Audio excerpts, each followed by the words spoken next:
emailing and calling all these companies. I was like, this is going to sound so weird, but I just need a piece of metal bent.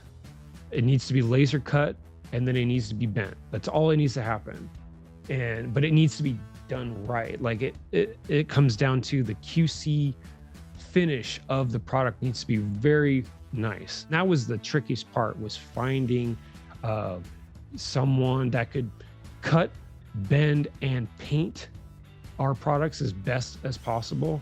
And so that was a real challenge. Hold on, this company OSH can take my design and then make it out of whatever stainless steel I want, but I can also visualize it on their software. I'm like, well, this is crazy. You guys have a website, I can visualize the thing too. I don't have to like walk it through with some machinist guy on the phone. Like, all right, listen, you gotta worry about this part here. It's gonna be important, you know? It's like, I don't have to walk through any sort of manufacturer. I can literally just plug it in on the software and be like, okay, I want to bend here, I want to tap here, and this is basically what it's going to look like. Oh, I can get it painted if I want. No, it's okay. I want stainless steel because I want the effect.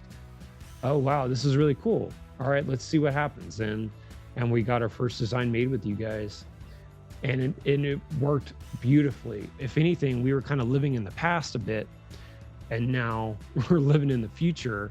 And the future's great. It's been a breeze to be able to get prototypes made with you guys, and we're loving it. I already foresee that OSH Cut will be able to help our business grow even more in the future, and I'm really excited about that.